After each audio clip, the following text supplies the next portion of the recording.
Good afternoon and welcome to Community Chats. My name is Sandra Arevalo and I'm the Director of Community Health and Wellness at Montefiore Nyack Hospital. Today, again, we have a very exciting community chat that we're bringing to our community. And, from Montefiore Hospital, but other places as well, we're going to be talking about acupuncture. I know that we probably all have heard the word acupuncture and we have an idea of what it is, but what is it really? What is it for? Is it for me? Is it for you? When is it convenient? We can probably have a lot of questions about it. And we're lucky because today we have experts as every Thursday to help us answer all of our questions.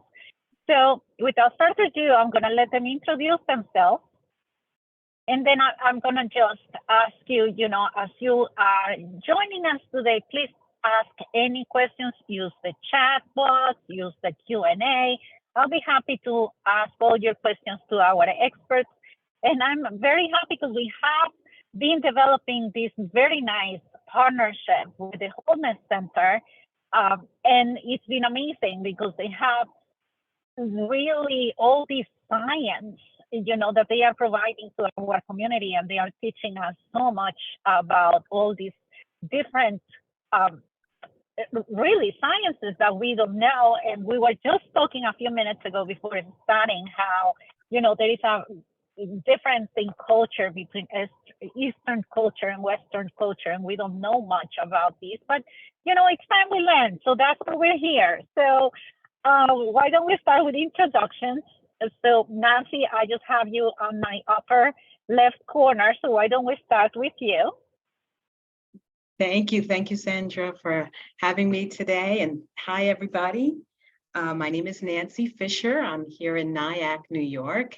And it's really been a wonderful delight to know that people want to know more about acupuncture. And I'm here to do the best I can with thousands of years of recorded history of this beautiful and passionate art that's just one small piece of a big umbrella that we call traditional Chinese medicine.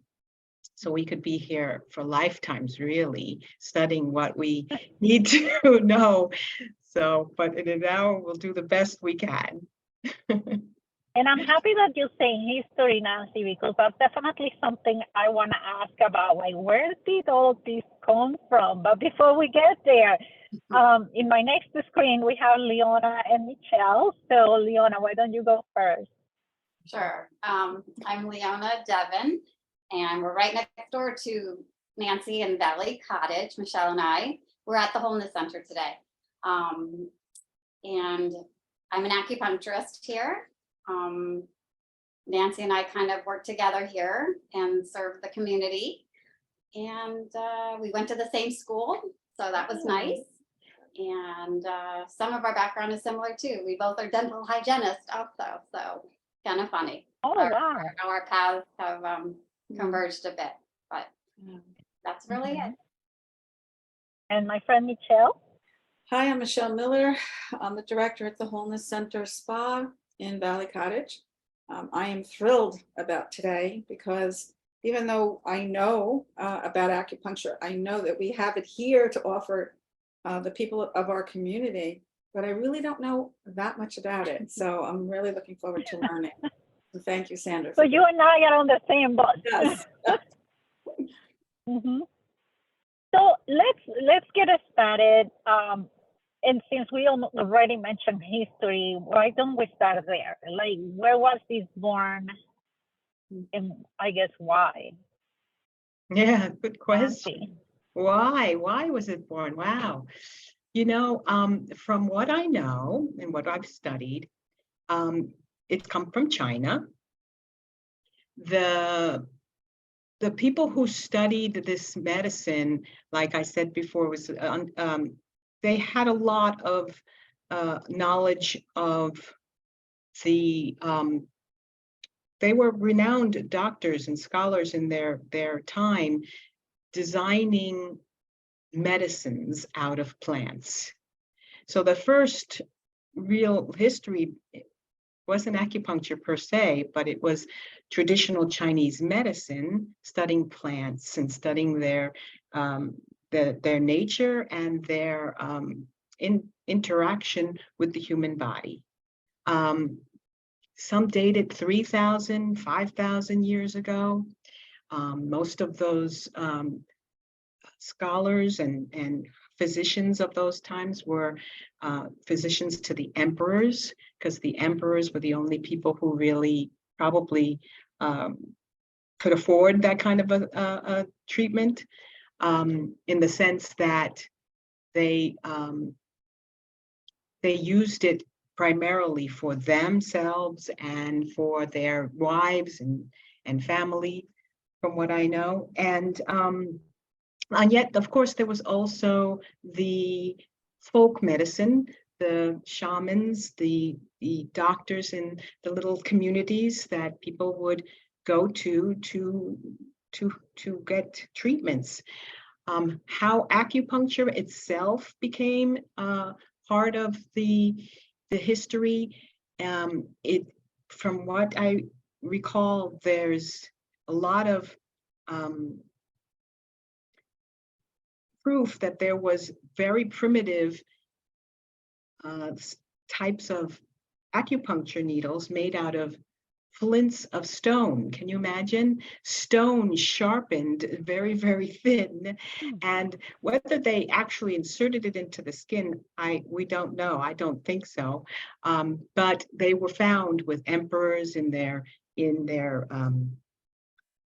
tombs, and then there was a lot of study about the effects of not just the effects, but the actual tools have been designed over the years, thousands of years ago. Then they made them more modern, like I think copper, or and then they became more refined. Again, whether they were actually used like we use our acupuncture needles now, probably not. They would have killed you. But they were used in different ways. I believe, like lancets, and from something I've read, that the history is steeped in a lot of metaphor and poetry and relationships to life and to the medicines. So there was a lot of ideas about, you can't imagine really 5,000 years ago how they felt about illness, that maybe it was evil spirits that were coming into your body. Mm-hmm. And so there's written literature about them throwing daggers up in the air, acupuncture needles, and primitive acupuncture needles, to kill the spirits.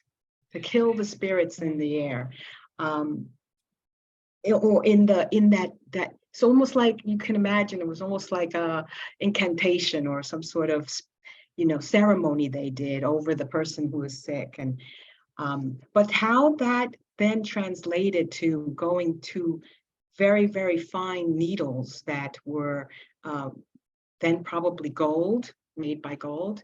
Leona, you can step in any time if you remember any of this stuff. But this was taught really early on in our education. A lot of history. That's the wonderful thing about the gift that China has given us. They recorded, they wrote down a lot of history about this medicine. And so we go on a lot of that. A lot of it also was destroyed, unfortunately, under communist China, under Mao Zedong. And but what we do have, there's a plethora of information. Let's move a little bit more to modern day, where the actual, I call them pins. I don't like to call them needles, because there's already a connotation with needles, right? And people already have this. There are many people who are afraid of needles, and our pins are more like pins in that a needle is usually hollow and it has a sharp edge, what we call a beveled edge, so it cuts the skin. Acupuncture pins are solid. They're pencil-like thin and very, very, very thin and sterile, and almost hair-like. They can increase in their diameter and length, right? But thank you, Leona. But for the most part, that's when they enter the skin, they don't cut the skin. So it's a very, very different sensation, and usually painless. I wouldn't say it's completely pain-free. There are times, and I'll describe that, I'll go into that a little bit more, where you definitely want a bit of a sensation, but it really shouldn't be horrible. It should be really, really nice, actually. And what it produces then after the insertion is even more interesting about how we want to talk about it. When you when you propose that I make an outline for a needle in a haystack, the science of acupuncture, it was great because it gives me an opportunity to bring shed some light about how acupuncture works and how we think it works, and how some more theories that as we become more modernized start to really prove there is a science and scientific explanation behind an insertion of a needle. But suffice it to say, I think that answers your question, Sandra, unless you want a little bit more detail about the history. It's intensely rich. There's so much. I mean it. You could be here. We could live lifetimes and come back and study it again and again and still not get a little inkling of right, of the depth and breadth of this medicine and the history. And so there are plenty of scholars now, even modern day, that I've been lucky, grateful to know and study with, that are incredibly interested in that. They give discussions on history, on ideas around the theories of acupuncture and how it works. And it's incredibly diverse. Also to note that China wasn't the only one who now took on the practice of that type of medicine. So there's Japanese acupuncture, there's Korean acupuncture, there's and they all come and from a slightly different angle of theory and education. And so it's really, really diverse, and there's a lot you can choose from when you start to understand what each particular lineage can bring to this medicine. Does that make sense? Mm-hmm. Yeah, and actually, it's interesting what you're saying. I thought that acupuncture was just one type of acupuncture. I didn't even know that there were different types. And when you said that it had something to do with the belief that disease was caused by spirits, by malignant spirits, I was thinking, oh, that makes sense. So you poke holes so that the spirits can leave. I guess right? I was completely wrong. Okay. Exactly. Now that we know that there are even different types. Yes. You can understand though that, right? If you're living 5,000 years ago and you've never even opened up a body, they didn't allow any kind of autopsies then, right? It was considered disrespectful to do that. So how did they know what it would work? When did that start? All that, so then you would think it would make sense that older belief around spirits and evil spirits causing illness makes more sense, right? Mm-hmm. But now, as the medicine evolved, and the scientific view started to come in, we really want to see how it works scientifically, because acupuncture does work. But what is it that's working? Mm-hmm. And how do you prove that scientifically? That is the biggest discussion even now today amongst my peers and colleagues and scholars. You can hear them talking about it, and it's really fascinating. There's so much to know about it. And anyway, I'll stop there if Leona wants to add something, or if you'd like to ask another question. Oh, I just wanted to add that there's more to it than just science. And that's where we kind of diverge a little bit from Western medicine, and that there's a spiritual aspect of this, and joining of all body, land, earth and heavens. And so not everybody looks at life that way. And we get patients who just want a pill or a bunch of points to just make them feel better. And it's not about that all the time. It's about holistically treating someone on all levels of life. And so you can't just always focus on the science. Yes, it's great because that helps people understand, because we tend to be more science minded, but that's the great thing about this medicine. One of the reasons why I love it is it's beyond that.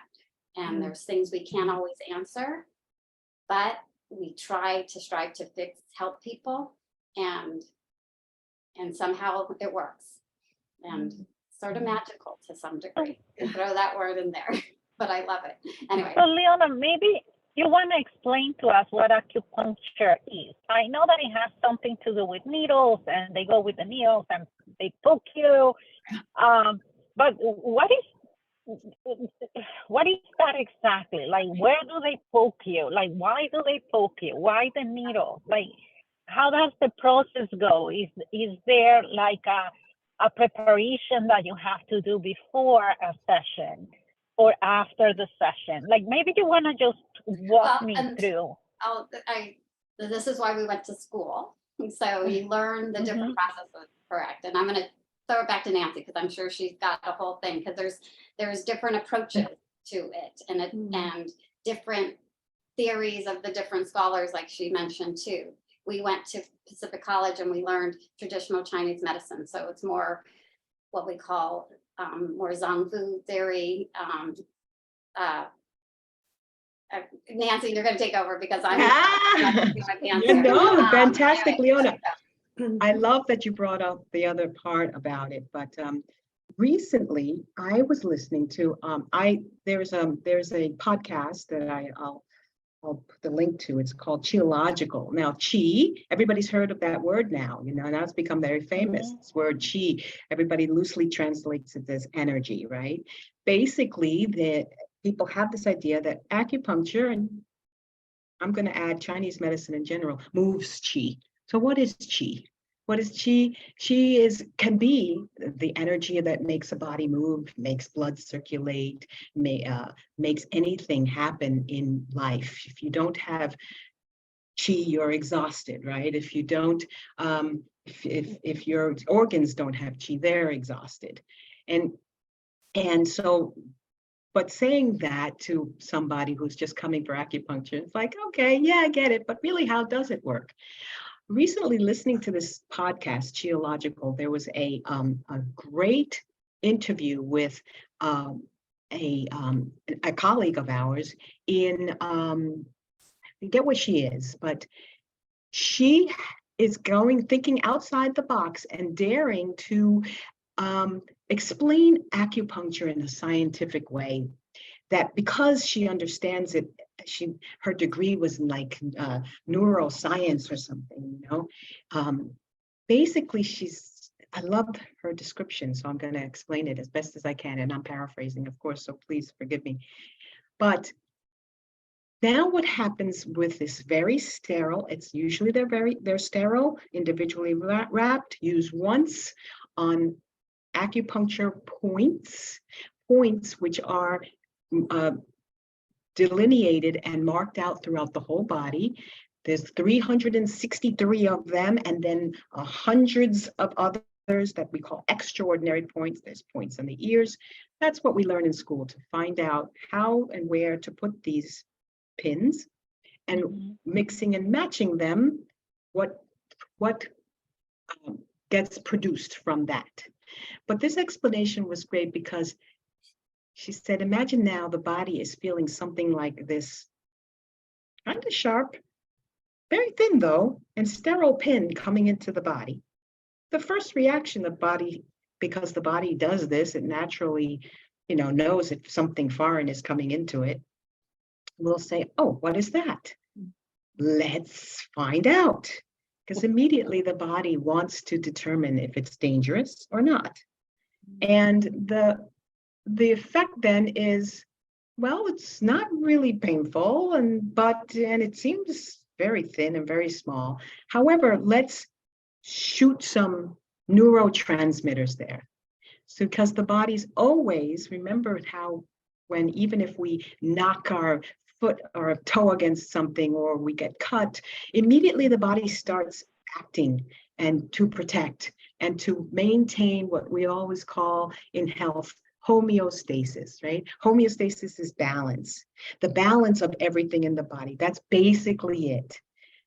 Balance creates now, okay, the body is back to normal and it can function. Well, this is the explanation, the scientific explanation. This acupuncturist has been researching and studying that's what happens. The brain gets stimulated to elicit these neurotransmitters in the forms of all kinds of, sedative and balancing and even pain killing, like reducing inflammation, all kinds of things. We have an amazing already in our own body, an amazing collection of painkillers that even the pharmaceutical companies can't mimic. They're morphine-like substances. That's how you can explain how somebody can be in a car accident and break their arm, but not feel it till hours later after they're in the ambulance and back in the hospital. It's an amazing, right? It's an amazing, Sandra, you must know about this stuff too. So it makes more sense that the body is, of course, going to elicit these kind of, maybe it won't elicit that strong a reaction because this thing is very small and very, very thin. But nevertheless, it elicits particular amounts of neurotransmitters, stimulators that then bring whatever needs to happen, the body back into balance. Not just balance, but it's what creates is a sense of deep relaxation. So if you really have a really good session or a few sessions of acupuncture, you'll find that you got into a very deeply relaxed state, especially if you can let go and fall asleep. We call it acu-sleep. And when you let go and that relaxation happens, there's deep, deep healing on many, many levels. So that's a little of a scientific explanation, and she's doing a lot of research on it to back it up in her studies. And I put the link of her website so you can read a little bit more about her. And so I find that really fascinating. Isn't that interesting? Mm-hmm. Yeah. Amazing. Yeah, and go ahead. I was wondering, are there specific health problems for which acupuncture is recommended? Yes, there is. There's it's basically everything. Not that we can heal everything, but we can treat, or at least attempt to treat, pretty much everything. A lot of people, of course, come to us for pain. Acupuncture is well documented in its ability to reduce pain. But lots of other things have a great effect from acupuncture, like anxiety and depression. It can be great for better mental health. What'd you say, Leanna? Yeah. Mm-hmm. That's a good one. Insomnia, hormone imbalances usually are caused. Insomnia is caused by hormone imbalances. Weight loss, stress. It's well known for relieving stress, and water retention, because for people who obesity, because obesity can impair the circulation of your body to excrete excesses, acupuncture can open these water passages to release excess fluid. There's so much that acupuncture, when studied in detail, can do that a lot of people would probably never even think that that's what I would use acupuncture for. And that's what we hope, as we're moving forward, to really help people with. In my special case, I am very interested in how it can help cancer patients and with the side effects of cancer patients. Some of the side effects like neuropathy and some of the nausea and effects from chemotherapy, etc. But there's quite a lot that acupuncture can help you with. And it's safe and pretty effective. Mm-hmm. And if we I think that, I go ahead. want to say that, you know, as people come into the center, I do ask them, you know, oh, what are you coming for? And it always amazes me that it does address so many parts of the body. It could be a neck injury, it could be a knee problem, it could be cancer. It just always, it was like, wow, this can actually help everything. And I started to embrace that, you know. So, and then obviously when you're talking about water release, the lymph system, right? Exactly. There you go. Yep. Draining excess lymphatic drainage, you know, gently. Everything has to be done gently and with great care and safety. And acupuncture has that reputation. It won't cause these enormous side effects that a lot of these pharmaceutical drugs will. And you know, and again, acupuncture is only one modality under the umbrella of Chinese medicine that we use when you come to see an acupuncturist. You're not necessarily just getting acupuncture. There's quite a few different modalities that we use. But here we're talking about acupuncture, and to understand it a little bit more, how that affects a human being while they're healing.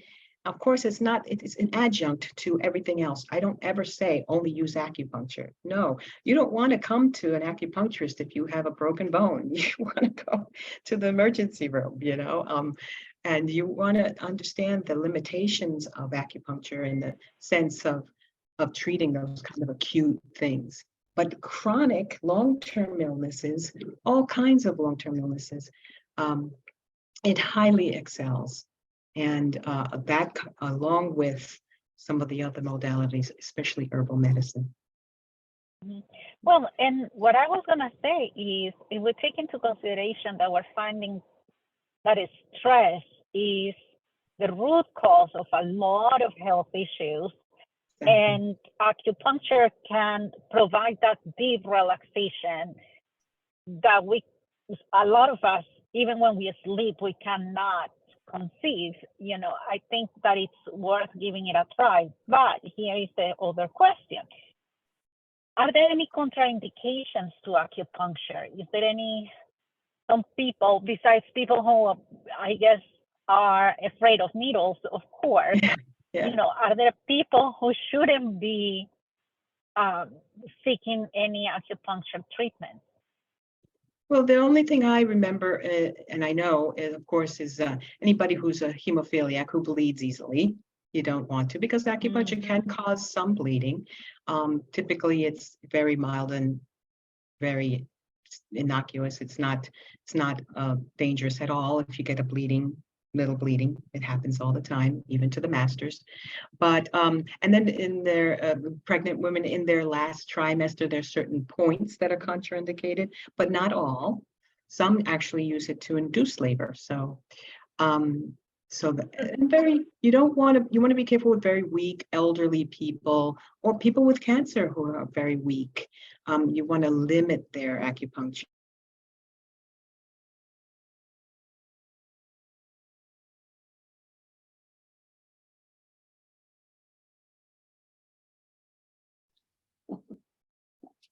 I think that's it, Sandra. And just to go back a little bit on how it works, it helps for stress. It's because, you know, stress is usually caused by the adrenals being under stress, right? Where the levels of cortisol go up. And so this causes the body to retain all kinds of fat or sugar cravings, or stress-induced chemicals that allow for insomnia and all that stress brings. But acupuncture is well known for relieving that kind of stress. So now, how many sessions are recommended? Is one session enough and I'm going to be good for life, or do I have to do a couple? How often? Good question. Good question. Well, I was just listening to, again, my favorite podcast. I love this podcast, Geological, because it's our colleagues just basically having conversation with each other. And this topic always comes up about how many visits. And basically, it's like this. One visit is typically not enough. When you come to somebody, you're making an acupuncturist, you're coming to make a commitment towards improving your health using an adjunct as powerful as acupuncture. You want to at least give it a little bit of a try, and then see where and how we continue moving forward. Typically, my colleagues say, give it at least 3 visits. Give me at least 3 visits to see if I can make if your body can help you start to heal itself. That's the other thing we have to understand about acupuncture. Remember, again, it's all about the body maintaining homeostasis and bringing itself back into balance, which is all about healing. So it's not really the acupuncturist themselves that's doing that. They're a conduit, a vessel that helps guide your body back, reminds it back. Oh, remember to work this way, remember you've gotten a little sluggish, or stress has created a improper circulation, or the liver has become fatty from all the things it has to process and digest. Many people walk around with fatty livers and don't even know it. These things take some time, but 3 visits in the beginning to see, has there been any shift? And it's not just a shift in what the primary complaint that the person maybe came in for, but they may notice that, wow, there's other improvements, like I'm sleeping much better, my digestion, I'm not as bloated, I'm actually a nicer person to my husband, I'm not as cranky, on and on and on. And people will say, wow, I see something, I'm feeling a shift. If at that point you really feel that there's something that is helping, then we do want to reevaluate and see how much we need to do to get you back where you can kind of wean off and do maybe once a week for 4 to 5 weeks or 6 weeks, and then start moving you off every 2 weeks, every 3 weeks, like that. So you're basically only coming maybe once every 6 months or once a year for tune-ups. And those tune-ups, again, can be 1 to 3 visits. But that's after you've established some sort of, stability in your care. And how long are the sessions usually? Yeah, I typically take about an hour and a half for the first visit. There's a lot of, that's the other thing, we're highly trained. We're trained as like medical professionals. So we do a very long and extensive intake of information. We want to really understand your whole body. We don't want to do a 15-minute thing where we're just, kind of we don't know too much about you. We want to know a lot about you, and therefore it helps us pick acupuncture treatments that are more finessed and more geared towards your particular issue that you're coming in with, right? So but then follow-ups can take about an hour. Some people do it less. Some acupuncturists do it less than that, and that's I think a priority, or not a priority, but just a preference, and a skill that some people like to do more faster. I like to take my time, let the patient really get settled, enjoy the treatment, and really get into that healing state. And that usually takes about an hour. Yeah, Mhm. yeah. Are there any risks to acupuncture? I've heard some people who've had acupuncture and then, like half of their face went numb for a few days, or their Oh, arm, or, mm, something like that. So yeah. if That's there are some risks, which ones and why? Why are there some risks? that's highly unusual. Very often we've heard about these things where Mhm. a nerve was punctured, or an organ like the lung was punctured. And typically it rarely happens. This has to be gross incompetence, I think, and not being trained the way we're trained in our master's program. It takes, a long time to study this medicine and to get acupuncture correctly. They hammer it into you which organs and how to place the pins and how not to place the pins. So when you hear of these accidents or these unfortunate events, it's very surprising. I'm not saying they don't happen. Of course, they're documented as well, but it's very unusual. So I would say when you're looking for an acupuncturist, you really want to look for somebody who's been educated with a license and not necessarily a certification. That's a good thing to bring up, that there's a lot of doctors out there and chiropractors and other people who, because they have their original degree in Western medicine, they're able to take these 3-week courses in acupuncture and they get certified. So you want to ask the question, are you licensed or are you a certified acupuncturist? Because the certification acupuncturists typically don't have as much clinical experience. We have something like 3,000 hours of clinical training, and they have a few hours. So those questions are really good to know and to ask when you're looking around for an acupuncturist.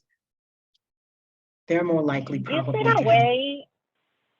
Is there a way to find out if the person is certified? Because, for example, with dietitians, me being a dietitian, you see people sell vitamins and they call themselves nutritionists, right? That doesn't necessarily mean that you went to school to study for it. You passed the exam, you did an internship, all of these things, and then you have a license. So I'm feeling it's the same case.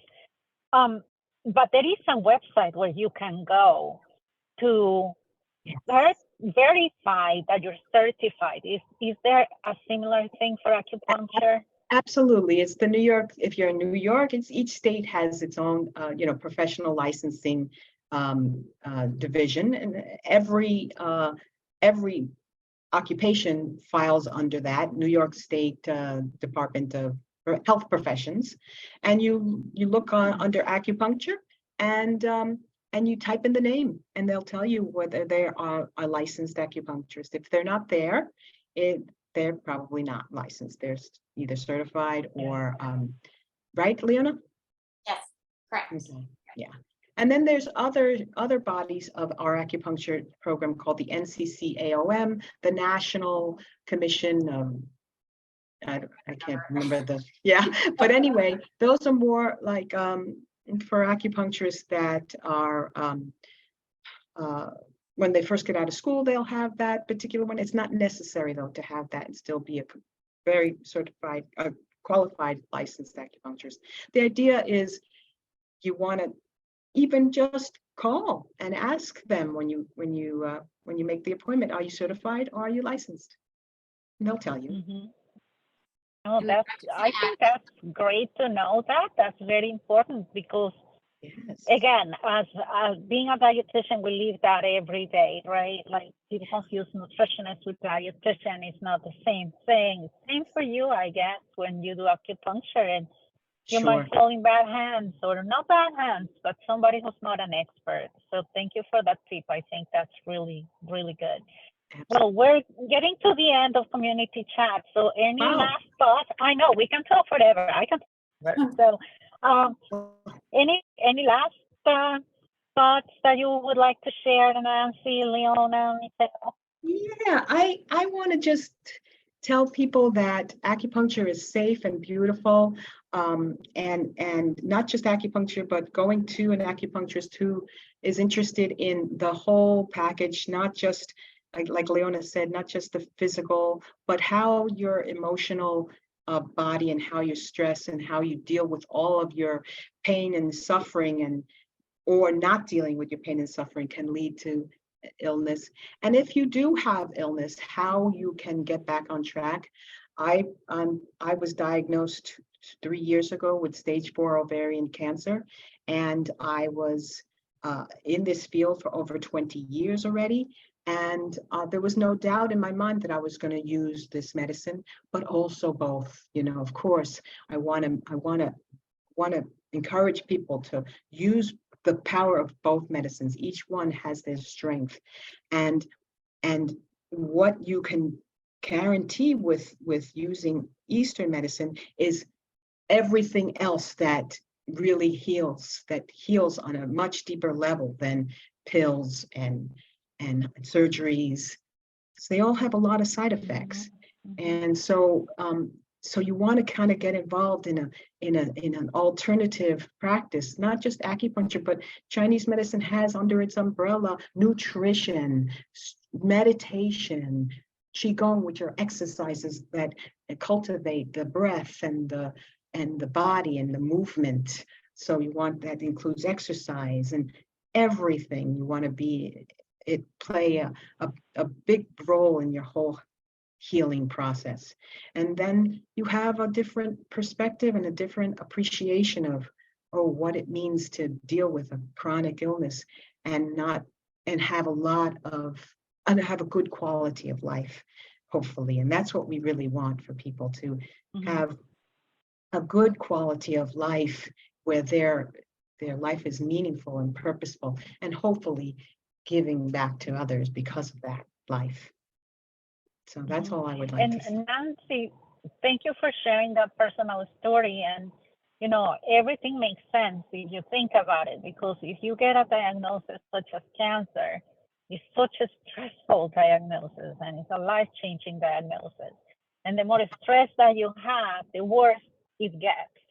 Yes. So going back to relaxation and meditation, all of these helps, really. The good aids, if that's going to help you feel better about yourself and lower your stress, then per se, you know, your cancer is going to improve, you know, as opposed to keeping all that stress within yourself, which is going to make your cancer worse. Yeah. It's everything, Sandra. Relaxation, it's everything, everybody. It's the key to it all, to maintain yourself so that your body can now really deal with this type of thing. And it's not just cancer patients, it's everything. Think about how much our lives are full of, I want to say full of stress, but stress, it can be a good thing too. Your life can just be full, but it's how we deal with that fullness, right? A lot of us can't deal with it. It becomes overwhelming. How do we do that as we move forward in this evolving future that we're having, right? It's very, you know, there's a lot of intensity. So I agree with you. It's everything. And you can still, Leona, is there anything? I'll Go just ahead. add, and you can still do all that stuff and you think you're doing okay, but our bodies have a way of telling us it's time to slow down. And that just happened to me recently. And I ended up on this infection that I was like, I should have normally thought that I was doing too much in the last few months. And my body said, oh, you're done. and it'll knock you down and make you regroup and make you rest. And so it's important to listen to your body, because it is trying to tell you, and it's giving you messages all the time. We just don't want to always listen. And this is where I found acupuncture helps all of us, and we treat each other, and because we'll need it sometimes, of just bringing ourselves back into that homeostasis, to that balance. And so each person is on their own personal journey and trying to figure things out for themselves, but we try to be there to help them get through that. and for a time, and then they figure it out and move on, and it's a lovely thing. But it's not an easy journey all the time, and we're always, but we try to be positive too, because that's the other element, relaxation and then positivity in one's life. There's so much negative out there, and you can let that rule. So you have to somehow combat that and say, no, I'm going to get better. I'm going to try to do this. And then you can project that, and you will start to feel better with some other things that you do. So thank you. Absolutely. Absolutely. Michelle, any last thoughts? I just have a question. I'll be quick with it. So in our skincare department, we are trained to, we understand that there's cell, right, regeneration and how often you should come to keep your skin healthy. Why wouldn't I want to come once a month to keep bringing me back to balance for acupuncture? Oh, you could, for sure. Yeah, there's no, I do that all the time. I do it even all the time. I do it, I do it on myself. Yeah, there's no limit. Absolutely, you It would. just makes sense to me. Yes, especially if you can afford it. And one of the things, it's actually quite affordable when you think about it. When you think about it in the scheme of your health, it's definitely worth it. Give yourself the pleasure, and you'll love it. It'll make you feel great. As we, the same way that we were talking about this before, when we were in live and we were talking about how prevention is so important. And if you can prevent something from happening, it's definitely gonna be a lot cheaper than the treatment. So you don't Absolutely. need to be sick to start looking for this manage your stress. To eat healthy and exercise. I think that if you're healthy, this is the time, because you want to keep that, Excellent point. So maybe that should be the message today, right? Yes. Like, Excellent point. work on your health. Work on your health. Keep it. Excellent point. Yes, for sure. So, maybe that's the way to end today. So thank you so much. Thank you Nancy, so Leona, much. Michelle. Thank you for you. being here. And I know that we're going to hear more from you. And next week, we're going